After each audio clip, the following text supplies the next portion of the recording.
I'm starting with chapter number 2 of this H446 OCR A-level computer sciences. So, the first thing that we are going to learn in today's class is regarding the elements of computational thinking. This is the first lesson of your paper 2 computer sciences, and in this, we are going to discuss like in terms of computational thinking, thinking abstractly, thinking ahead, thinking procedurally, or thinking logically. Like if in ways you want to design a computer program or computer algorithm or something like this. So there are actually certain ways of how you do that. Like if you want to create a program or something, or if you are planning to design a software, there is a certain mindset that you should be equipped with whenever we are working with this. So I'm going to discuss with you in detail that what are those important areas or how can you think as a programmer when you are requested to create a software or you are requested to create a program. One important thing is that like we need to understand by this the term that means that says that what is this computational thinking. So we have to discuss this that what is this computational thinking. So as the word says, computational thinking, it is really about it's really about how you are thinking as a computer or how you are thinking in terms of programming, that how you can either create a piece of software or you can code into that. Computational thinking is basically the ability to make things work like a computer. Since we are studying this computer sciences, so we have to work in certain ways. Like, for example, if I just gave you an example from making a cup of tea. So what is the procedure for making a cup of tea? You go into the kitchen, you take some water, you just start heating it, and whatever the procedure is, you add sugar, you add milk, and that's it. But when you are going to think it like with like the computer way, so you are going to divide it into three ways. That is like input, process, and out, right? So that basically means that you are making it, you are thinking of it in a different way. That is computational thinking, the ability to work and think like a computer. So with this, let's start from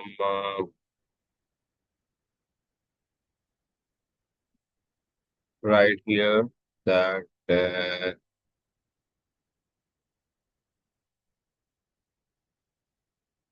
computational thinking. All right.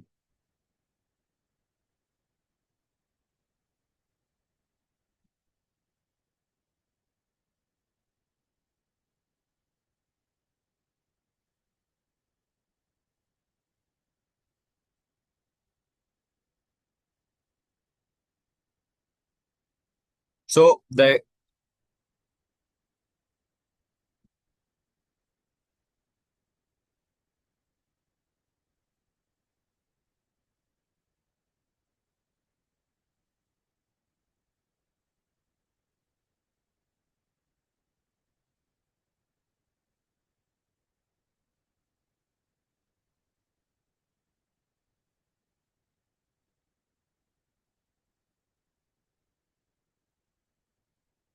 so basically the introduction of this chapter is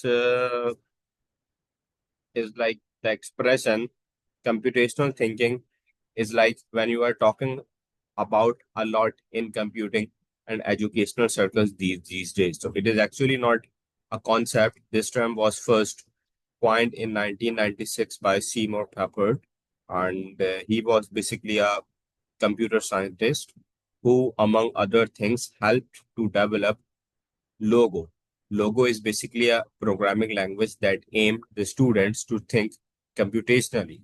So basically, computer systems are not like notoriously difficult to produce. Like if it is a non-trivial system, soon they can might become complex, but there are various strategies and methodologies that you should be following to make your communication with the computer system or your development required easier to keep your projects under control. So it's like, for example, if you are working with maybe a piece of software, or maybe you are working in a company to design a software or something, and your manager asks you to computationally think on that. So it's like you are like another aspect of computational thinking is looking forward for methods and solutions to make your development more easier so that you can make sure that the things are under your control.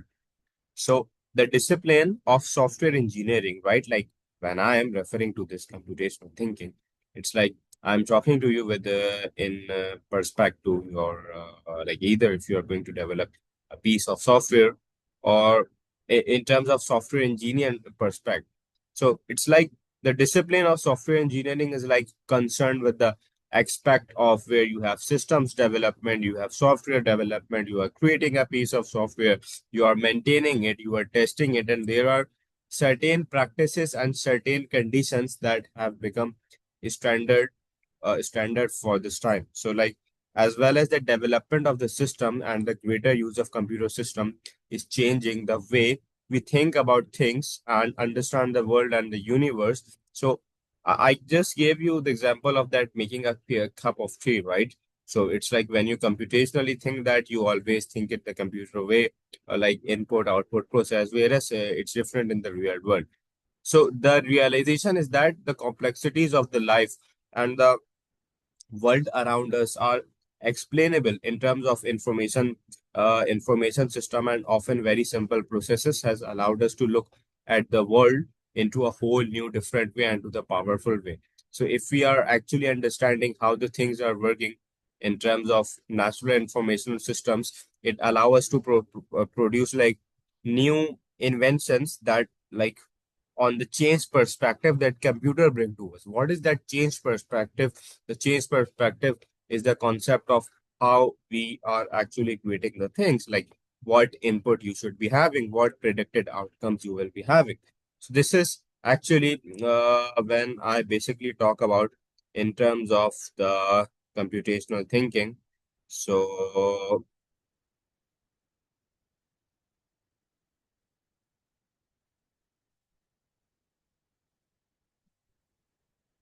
are you getting my point? What I'm trying to explain you? Yeah, yeah. So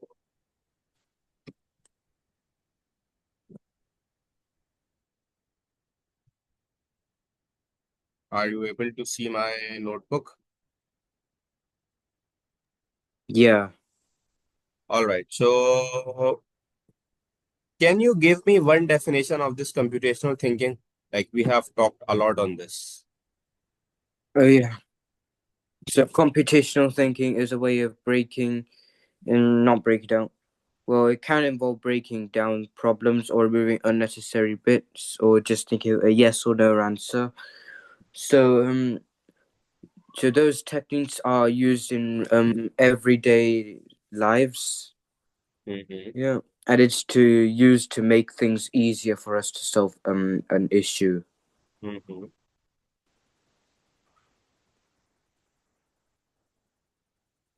and that's computational thinking. Okay.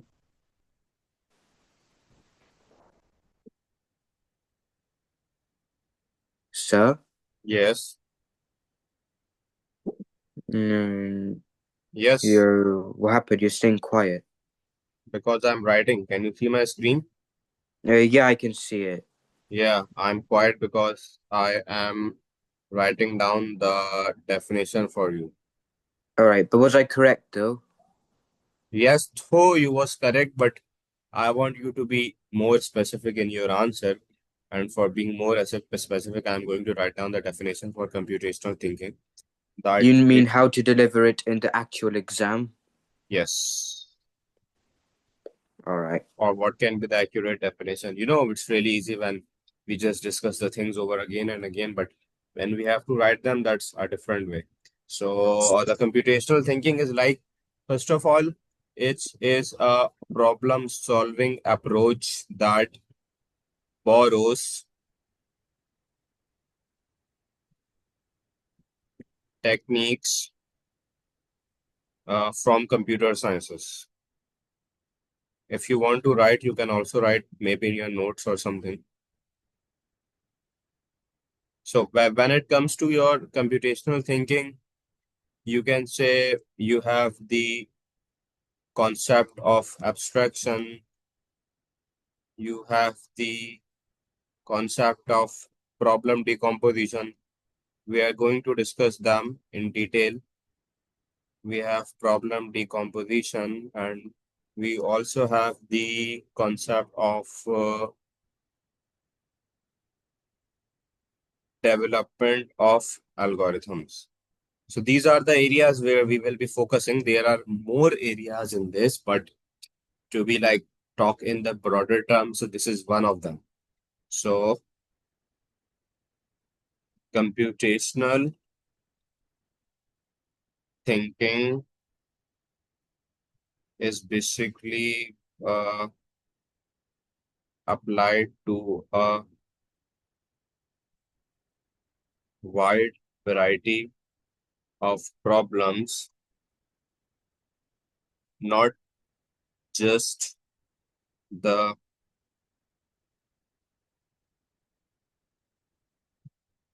development of computer systems.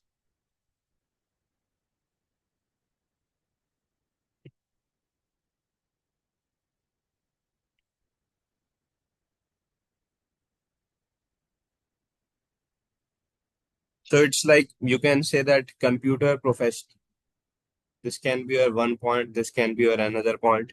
More or less, you can also say that these include the techniques that are developed by computer professionals. They are developed by computer professionals to solve real world problems,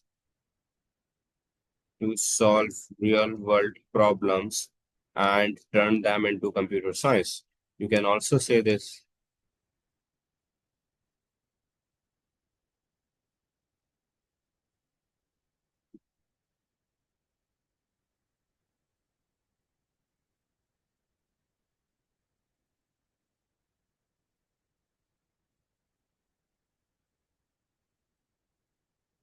So, what do you think? Like, will computational thinking will require a computer? Not necessarily. Yes, you are right. They these skills do not require a computer, but can be implemented on one.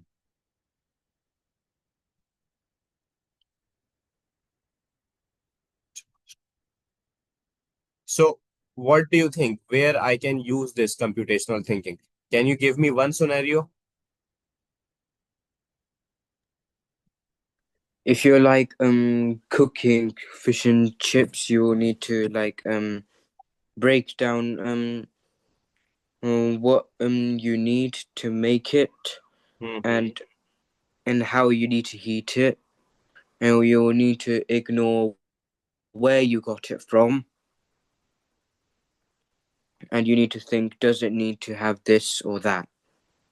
You can also say that it can also be used to change a messy problem into something that can be formally represented, that can be formally represented, solved, and well understood.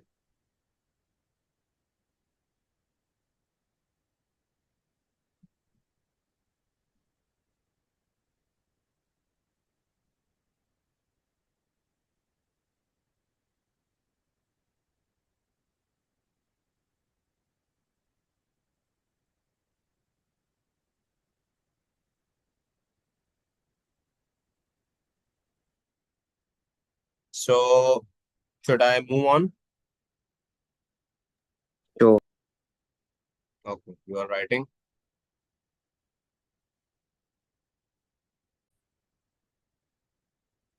Now I'm going to discuss with you like the concept that how the computers help us to think. So the widespread use of computer has changed the way in which we solve the problems, right? Like the first example right here is that we can get technology to do all the hard work for us. Like you can have the example of AI that right now we are using extensively for completing our work and for getting our things done. So problems that in the past involve just too much work or time can now be tackled extremely quickly. This means that we have to formulate them in such a way to harness the raw speed and power of computer. We have to approach problems differently in order to get the best out of the computer's power. So it's like, let me give you an example. Like previously, maybe if you want to complete a home assignment or something, and maybe you are not getting the adequate support from your teacher or from your friend. So what really happens is that we have to wait for the next day for it to be completed, like when it was in my time. Or what you could do is that you could look for 100 of different threads on Google to actually figure out a way how to get the work done. But how this is changed is like, for example, if you are having difficulty in these days with maybe a home assignment or something, so what you can actually do is that you can simply ask the chat GPT or AI to solve it for you. And it's not just it, the AI is also going to help you guide how to complete that homework and going to help you out with each and every process. So it's not like that the burden of the humans are actually eased, but it's also like how AI can formulate the process can help you with each step of completing a homework. So it's like the things where it took humans to complete in the past, these things are actually taken over the technology because now they are doing all the hard work for us. So problems that were in the past involved just too much of work, they can now be tackled extremely quickly because we have the power and we have the speed of the computer. So we have to approach problems in a different way to get best out of the computing power. Another point is that formulating a problem for computer solution in itself clarifies how understanding of the problem. So we might not otherwise realize that a problem can be smaller into similar parts. What do you say about this point? Um, Point number Understandable. Yeah, go on. What were you saying?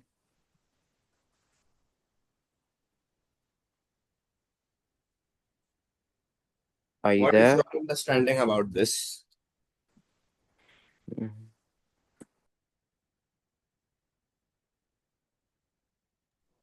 Right. So basically, technology has developed across the world, yeah, and it has been used in everyday life to make problem solving much easier. Point number two says when you are formulating a problem for computer solution, in itself clarifies the understanding of the problem. If you have a problem in computer science and you are actually formulating for the solution of that, so it's like you actually have the understanding of the problem and you are working on its solution. We might not otherwise realize that a problem can be broken down into simpler parts and we can solve that. So understanding a computer stores how a computer store and process data provides us with powerful analogies for understanding how the worlds work. Or you can consider this with my example when I told you the example of the concept of input, output, and process, that how your computer is actually working with it. So how you can input data, how you can process data, and how you can output data. So these are some powerful analogies that can really help you understand how these things actually work. So now let's check out some of the examples of the computational thinking that we have right here. So I can say that we can start with, let's say we want something very simple. So not that many years ago, anyone who was engaged in some form of creative writing would have to use a pen or maybe a typewriter. The writer of a factual book would need to make copious notes and keep them organized so that the coherent product could be made. Such writing necessarily involved numerous revisions, lots of cross out, and throwing away of much paper together with endless labors of rewriting. So, of course, we don't have to do that anymore, because how this problem is solved? This problem is solved with the help of a word processor. Like now, you don't have to write on the pages. You can just simply type the things, keep them organized, do the spell checking and all of things. So the thing is that not only have word processor liberated us from much drudgery, they have also liberated our minds as well. Like we are no longer afraid to commit ideas to paper or screen, because we can amend what we say, so and that's so easy. So this creative process has been transformed by technology because we think differently. Now, can you give me one similar example like this of computational thinking?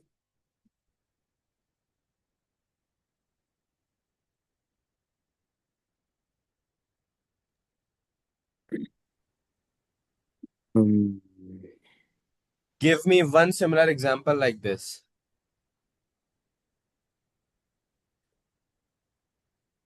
okay. So basically, in computer, if you're trying to like write a program, yeah, you will need to focus on what you need to write, how you need to write. Focus on the input first, and then the No, no, no, no, no. processing task. I'm asking for example. You are not getting my point. I gave you the example that how the word processor has changed the way we work with computational thinking. I'm asking for you, give me a similar example like this. Oh yeah, how the laptop has changed in computational thinking. Yeah, it's because it is much of a faster way to write stuff on the laptop than it is by hand. Speak. Brother, this is the example that I gave you of the word processing. I want a similar example like this. What do you think? Oh, I don't know then. Why is that? Why don't you give it a try? Wait, let me think. You are an A level computer science student, or I might say that you aren't listening to me at all, because that's really obvious, and that's like a grade 5 student can even answer this.